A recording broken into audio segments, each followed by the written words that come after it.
ಇದು ಹಾಗಲಕಾಯಿ ಹಾಗಲಕಾಯಿ ಪಲ್ಯ. ಓಕೆ.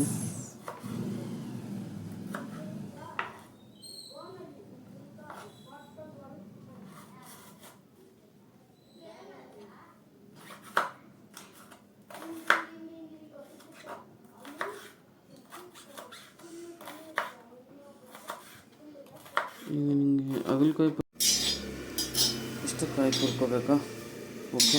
ಶೇಂಗಾ ಹುರಿಬೇಕು ಸ್ವಲ್ಪ. ಹುರ್ಕೋಬೇಕಾ ಅದನ್ನು? ಅದು ಕೆಂಪಾಗಬೇಕಾ?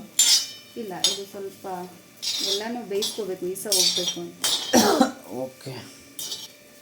ಆಮೇಲೆ ಶೇಂಗಾ ಹಾಕ್ಬೇಕಾ? ಇದನ್ನ ಹುರಿದಿಟ್ಕೊಂಡು ಇನ್ನೊಂದು ಸರ್ತಿ ತೊಳಿಬೇಕು.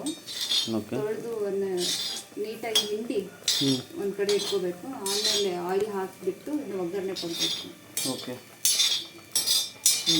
ನೆಕ್ಸ್ಟು ಇದು ಒಗ್ಗರಣೆ ಕೊಟ್ಟಮೇಲೆ ಇದು ಆಯಿಲಲ್ಲೇ ಫ್ರೈ ಆಗಬೇಕು. ಇದಕ್ಕೆ ನೀರೆಲ್ಲ ಏನೂ ಹಾಕೋಂಗಿಲ್ಲ. ಆಮೇಲೆ ಉಪ್ಪು, ಅರಿಶಿನ, ಖಾರ ಹಾಕಿ ಸ್ವಲ್ಪ ಬೇಯಿಸಬೇಕು. ಬೇಯಿಸಿದಾದ್ಮೇಲೆ ಸ್ವಲ್ಪ ಟೊಮೆಟೊ ಹಾಕಬೇಕು. ಟೊಮೆಟೊ ಹಾಕಿದ ನಂತರ ಒಂಚೂರು ಹುಣಸೆ ಹುಳಿ ಹಾಕ್ಕೋಬೇಕು. ಹುಣಸೆ ಹುಳಿ ಆದಮೇಲೆ ನಾವೇನು ಹುರಿದಿಟ್ಕೊಂಡಿರೋ ಶೇಂಗಾ ಮತ್ತು ಕಾಯಿ ತುರಿನ ಜಜ್ಜಿ ಇಟ್ಕೋಬೇಕು. ಜಜ್ಜಾದ್ರೆ ಇಟ್ಕೋಬೋದು, ಇಲ್ಲಾಂದರೆ ಮಿಕ್ಸಿಗೆ ಹಾಕ್ಕೋಬೋದು. ಆ ಮಿಶ್ರಣನ ಅದಕ್ಕೆ ಹಾಕಬೇಕು ಅಷ್ಟೇ.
ಹಾಕಿ ಇನ್ನೂ ಸ್ವಲ್ಪ ಬೇಯಿಸ್ಕೊಳಕ್ಕೆ ಇಟ್ಕೊಂಡಿದ್ದೀನಿ ಅಂತ.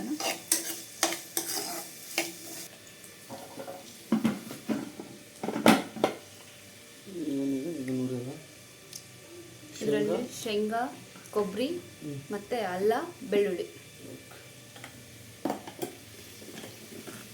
ಇದು ಆಡಿಸ್ಬೇಕಾ? ಏನು ಬೇಡ,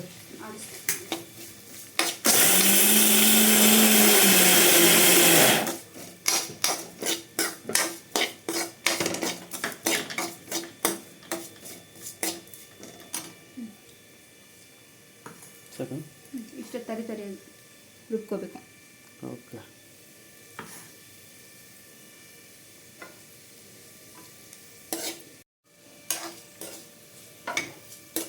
ಅದನ್ನ ಯಾವಾಗ ಹಾಕೋದು? ಅದನ್ನ ಆಮೇಲೆ ಹಾಕಬೇಕು ಲಾಸ್ಟಿಗೆ.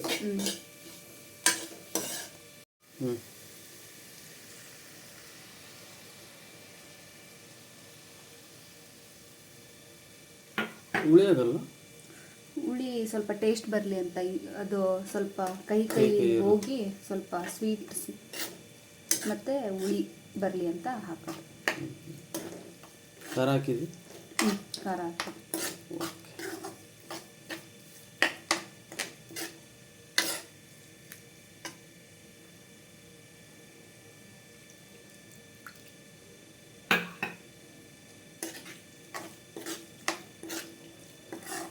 ಅದನ್ನೇನು ಆ್ಯಡ್ ಮಾಡೋಂಗಿಲ್ಲ. Without water. ವಿತೌಟ್ ವಾಟರ್, ಬರೀ ಹುಣಸೆ ಹಣ್ಣಿನ ರಸ ಹಾಕಿದ್ವಲ್ಲ ಅದಿಷ್ಟು.